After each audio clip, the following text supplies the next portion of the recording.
புஜ்ஜிக்குருவியின் ஆட்டுக்குட்டி. பறவைங்களோட ஊர்ல அன்னைக்கு வானிலை ரொம்பவும் அழகா இருந்துச்சு. பெரியவங்க எல்லாரும் வேலை முடிஞ்சதுனால கொஞ்சம் ஓய்வு எடுத்துக்கிட்டு இருந்தாங்க. பசங்களான சின்ன காக்கா, புஜ்ஜிக்குருவி, பன்னு கிளி 3 பேருமே வயல் கிட்ட கண்ணாமூச்சி ஆட்டம் ஆடிக்கிட்டு இருந்தாங்க. திருடி திருடி புஜ்ஜி மாட்டிக்கிட்டா, புஜ்ஜி தான் திருடி. புஜ்ஜிக்குருவி மரத்துக்கு பின்னாடி இருந்து வந்து, டேய், இன்னும் நான் ஒளிஞ்சிக்கவே இல்லடா, அதுக்குள்ள நீ எப்படிடா என்ன கண்டுபிடிப்ப? இல்ல புஜ்ஜி, நீ மாட்டிக்கிட்ட, இப்ப நீ கண்ணை மூடணும் அப்படின்னு சொல்லிக்கிட்டு இருக்கும்போது அவங்களுக்கு திடீர்னு எங்கிருந்தோ ஏதோ ஒரு சத்தம் கேட்க ஆரம்பிச்சுது. மே மே. புஜ்ஜி குருவி விளையாடுறத நிப்பாட்டிட்டு அந்த சத்தத்தை கேட்டு, என்னடா சத்தம் அது? பூனை கத்துற மாதிரி இல்ல, நாய் குலைக்கிற மாதிரி இல்ல. ஒருவேளை எங்க அம்மாவோ பசிச்சா அடிக்கடி அம்மா இப்படிதான் கத்துவாங்க. டேய், உங்க அம்மா கத்துனா ஊர்ல இருக்கிற எல்லாரும் பயந்து போயிடுவாங்க. ஆனா இது அப்படி கேட்கல அப்படின்னு பசங்க தேடிக்கிட்டு போகும்போது அந்த காட்டுல தனியா ஒரு ஆட்டுக்குட்டி முள்புதர்ல மாட்டிக்கிட்டு இருந்துச்சு. பசங்களை அது பார்த்த உடனேயே இன்னும் அதிகமாவே அது பயப்பட ஆரம்பிச்சுது. மே மே அப்படின்னு சொல்லுச்சு. அந்த ஆட்டுக்குட்டிய பார்த்த உடனேயே புஜ்ஜிக்கு ரொம்ப பிடிச்சு போச்சு. அதோட அப்பாவித்தனமான முகம், பார்க்க அழகா இருக்கிறது, அது பயந்துகிட்டு பாக்குற பார்வை எல்லாமே பிடிச்சிருந்துச்சு. அட, எவ்வளவு அழகா இருக்கல ஆட்டுக்குட்டி, பாவம் வழி மாறி வந்துருச்சு போல. நீ பயப்படாத, உன்னை நாங்க ஏதோ செய்ய மாட்டோம் அப்படின்னு பொறுமையா ஆட்டுக்குட்டி கிட்ட போய் பாசமா தலைய தடவி கொடுத்துச்சு. அப்படி தொட்டதும் அந்த ஆட்டுக்குட்டிக்கு பயம் போய் புஜ்ஜியோட கைய நக்க ஆரம்பிச்சுது. அட புஜ்ஜி, அது உன்னை கடிச்சிட போது, பார்த்து பத்திரம். டேய், அது என்ன கடிக்கலடா, அது என்ன கொஞ்சுது. இதுக்கு நாம ஒரு பேர் வைக்கலாமா? சிட்டி அப்படின்னு நாம கூப்பிடலாம். இனிலேருந்து இந்த ஆட்டுக்குட்டிய நாமளே வளர்த்துக்கலாம். இத வீட்டுக்கு கூட்டிட்டு வர போறியா? உங்க அம்மா ஒத்துக்க மாட்டாங்க. எங்க அம்மா ரொம்ப நல்லவங்க, நான் என்ன சொன்னாலும் கேட்பாங்க. இந்த ஆட்டுக்குட்டிய நான் என் வீட்டுக்கே கூட்டிட்டு போறேன் அப்படின்னு சொல்லி பசங்க 3 பேரும் அந்த ஆட்டுக்குட்டிய ஊருக்குள்ள கூட்டிக்கிட்டு வந்தாங்க. புஜ்ஜிக்குருவி கூடவே ஒரு ஆட்டுக்குட்டிய கூட்டிக்கிட்டு வரத பார்த்து வீட்டோட திண்ணையில உட்காந்து காய்கறி வெட்டிக்கிட்டு இருந்த டோனி ரொம்பவும் ஆச்சரியப்பட்டா. புஜ்ஜி, என்ன இது? இந்த ஆட்டுக்குட்டி ஏது? புஜ்ஜி ரொம்ப உற்சாகமா, அம்மா, இது பேரு சிட்டி, இது என்னோட ஃப்ரெண்டு. பாவம்மா, காட்டுல வழி மாறி வந்துருச்சு போல, அதான் நாம கூட வச்சுக்கலாம் அப்படின்னு சொல்லி கூட்டிட்டு வந்தேன். நம்ம கூடவா? ஐயோ புஜ்ஜி, இது காட்டுல இருந்துச்சுல, ஒருவேளை இதுக்கு அம்மா இருந்தா அம்மா தேட மாட்டாங்களா? நாம கூட்டிட்டு வந்தது தப்பு இல்லையா?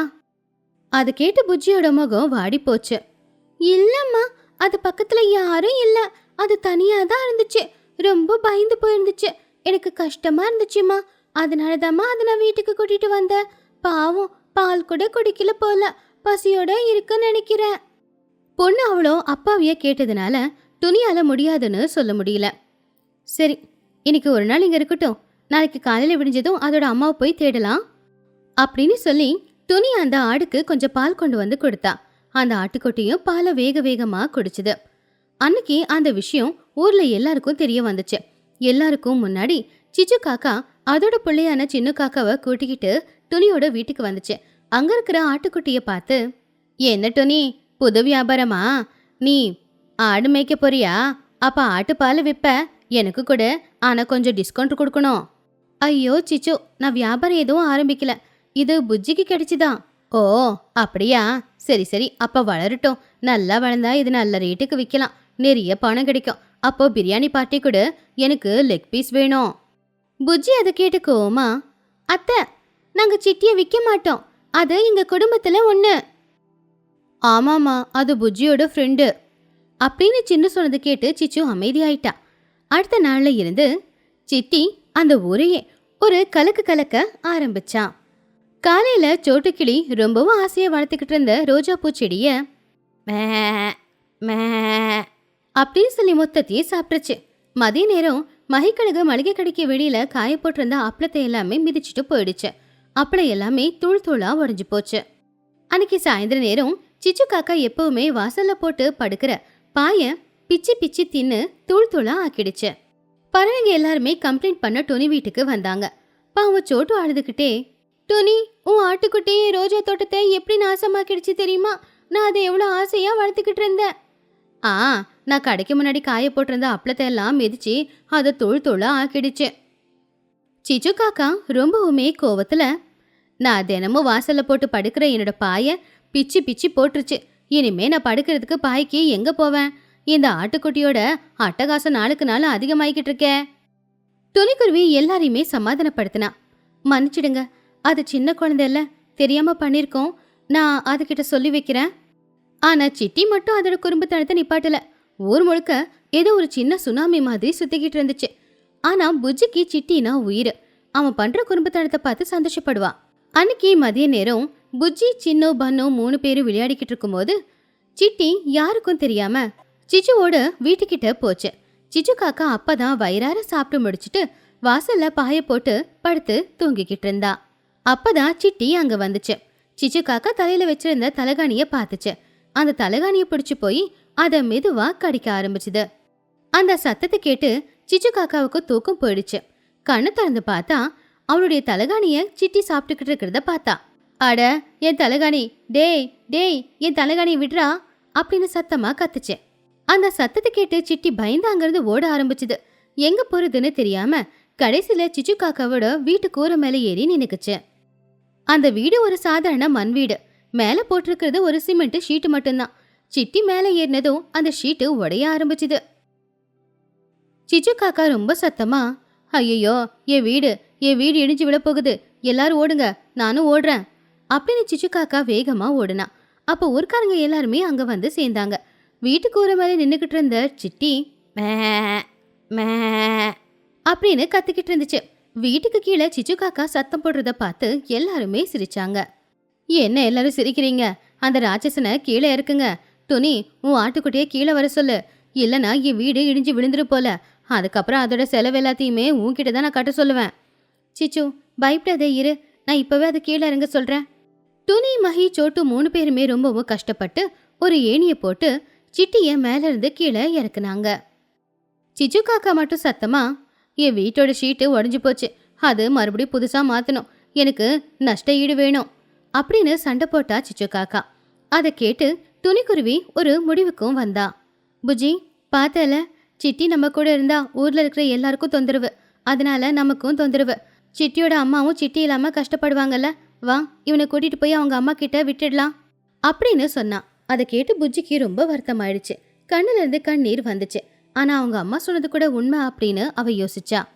புஜ்ஜி அழுதுகிட்டே, சரிம்மா, ஆனா அதுக்கப்புறம் சிட்டியை நம்மளால பார்க்க முடியாதா?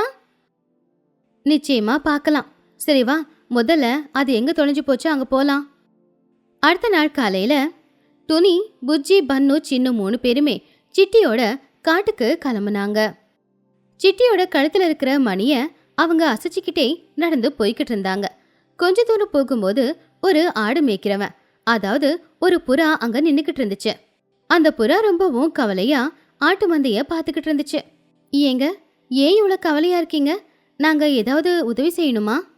அம்மா, நேத்து என் ஆட்டு மந்தையில இருந்து ஒரு ஆட்டுக்குட்டியே காணோம். அதோட அம்மா நேத்துல இருந்து அழுதுகிட்டே இருக்கு.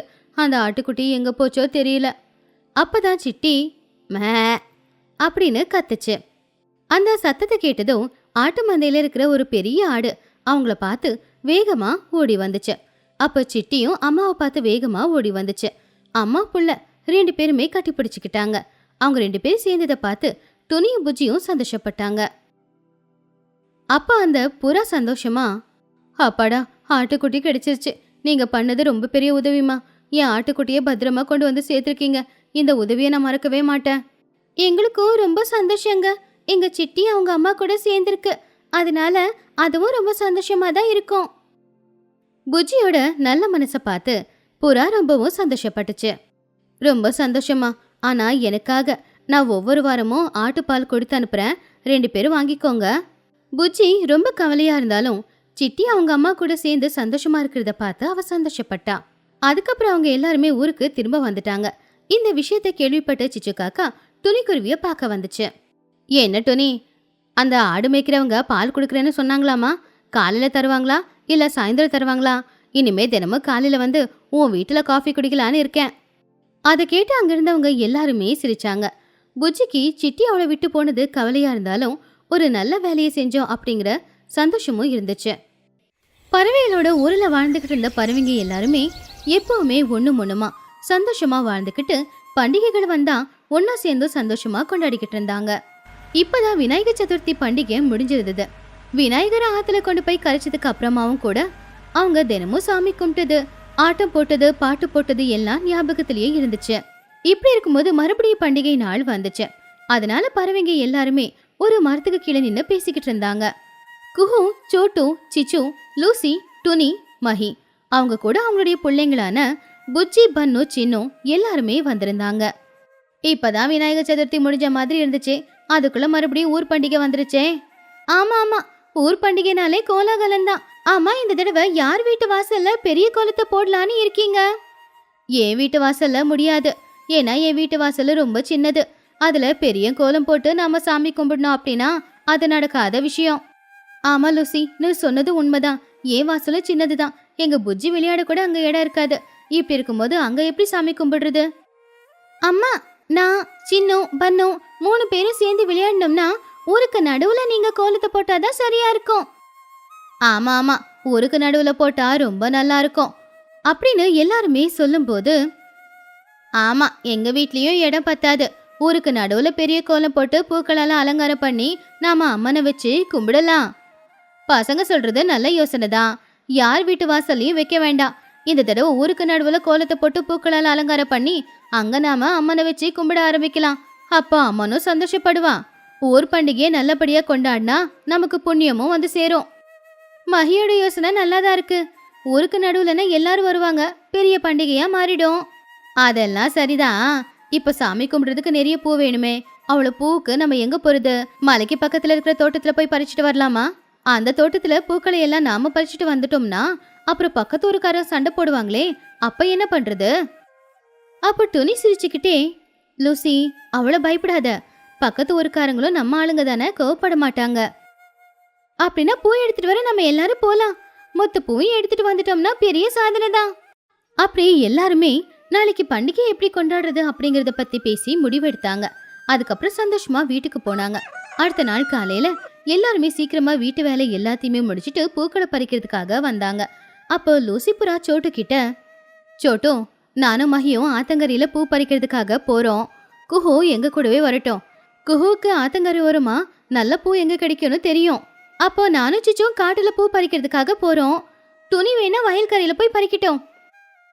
அப்போ சின்னு அவனுடைய அம்மா கிட்ட, அம்மா அம்மா, நாங்களும் உங்க கூட பூ பறிக்க காட்டுக்கு வரோம். சரிங்கடா வாங்க, ஆனா அங்க வந்து குறும்புத்தனம் எதுவுமே பண்ணாம இருக்கணும் அப்படின்னு சொல்லி எல்லாருமே 3 குழுவா பிரிஞ்சு போயிட்டாங்க. எல்லாருமே குழுவா பிரிஞ்சு போய் ஒரு கூட்டம் காட்டுல இருக்கிற பூக்களை பறிக்க போச்சு. இன்னொரு கூட்டம் ஆத்தங்கரையோரமா இருக்கிற பூக்களை பறிக்கிறதுக்காக போச்சு. அதே மாதிரி டோனி வயல்ல எங்காச்சும் பூக்கள் பூத்திருக்கான்னு பாக்குறதுக்காக போனா. இப்படி எல்லாருமே தனித்தனியா பிரிஞ்சு பூக்களை பறிக்க ஆரம்பிச்சாங்க. இந்த குளத்துல பூக்கிற தாமரை பூ எல்லாமே சாமி கும்பிட்டு ரொம்ப நல்லா இருக்கும். அது வச்சு அம்மனும் சந்தோஷப்படுவாங்க. சரி குஹோ, இந்த பூக்களை எல்லாத்தையும் நாம பறிச்சுக்கலாம். லூசி, அதோ அங்க இருக்கிற மந்தார பூக்களை நீ பறிச்சுட்டு வா. லூசி அந்த பூச்செடியை பார்த்து, அட, இங்க முள்ளு இருக்கே, இந்த முள்ளை தாண்டி எப்படி போறது? கவனமா போ, நான் போய் மற்ற பூக்களை பறிச்சு எடுத்துட்டு வரேன். சரி சரி. அப்படி மகிக்கழுகு ஆத்துல இருக்கிற வண்ணமயமான தாமரை பூக்களை பறிச்சுக்கிட்டு வந்துச்சு. இந்த பக்கம் முள்ளை தாண்டி மந்தார பூவை பறிச்சுக்கிட்டு வந்துச்சு லூசி புறா.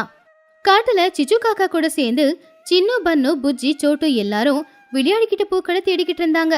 இந்த காடு முழுக்க பெரிய பெரிய மரம் தான் இருக்கு. பூ எங்க இருக்குன்னு தான் கண்டுபிடிக்க முடியல. எங்கேயாச்சும் நிச்சயமா பூக்கள் இருக்கும், தேடி போனா கிடைக்கும். பக்கத்துல இருக்கிற ரோஜா பூவும் நல்லா தானே இருக்கு. அம்மா, ரோஜா பூவை பறிக்கிறதுக்கு நான் வரேம்மா. நானும் வர அத்தை. எனக்கு ரோஜா பூ பறிக்கிறது அப்படின்னா ரொம்ப பிடிக்கும். பசங்களா, கவனமா பறிக்கணும், அதுல முள்ளு இருக்கும். அப்படி லூசி, சிச்சு பசங்க எல்லாரும் சேர்ந்து பூக்களை பறிச்சுக்கிட்டு வந்தாங்க. இந்த பக்கம் துணி கூட நிறைய பூக்களை பறிச்சுக்கிட்டு வந்தா.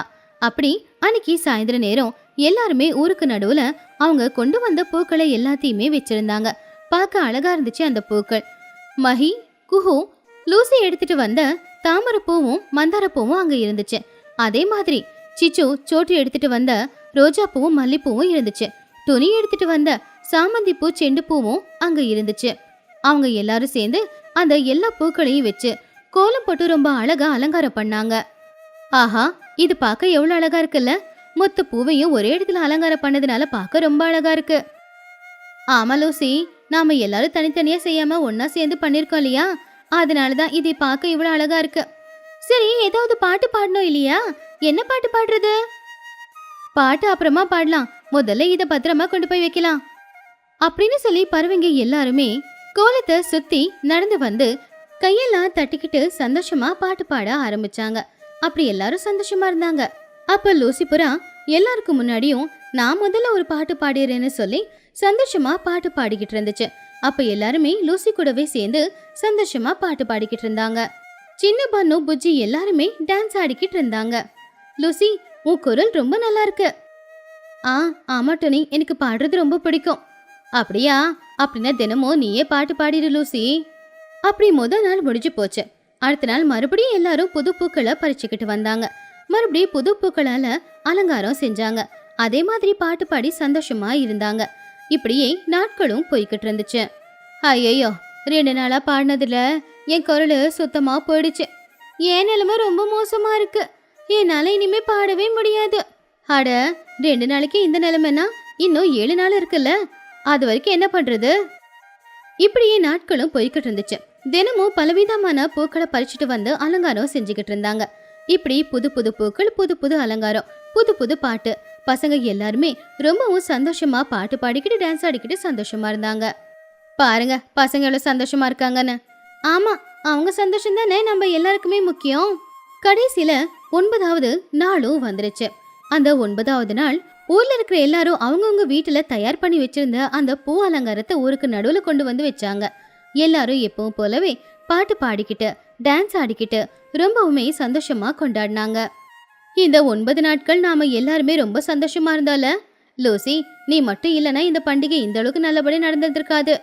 நான் மட்டும் இல்ல மஹி, நாம எல்லாரும் சேர்ந்து கஷ்டப்பட்டிருக்கோம். ஒன்னா சேர்ந்து இந்த பண்டிகையை கொண்டாடி இருக்கோம். ஆனா இந்த பூவெல்லாம் பார்க்க எவ்வளவு அழகா இருக்குல்ல. இப்ப இதை ஆத்துல கொண்டு போய் விடணும்னு நினைச்சா கஷ்டமா இருக்கு. ஆனா அடுத்த வருஷம் நம்ம மறுபடியும் கொண்டாட போறோம் இல்லையா அப்படின்னு சொல்லி பறவைங்க எல்லாருமே ஆத்தங்கரைக்கு போனாங்க.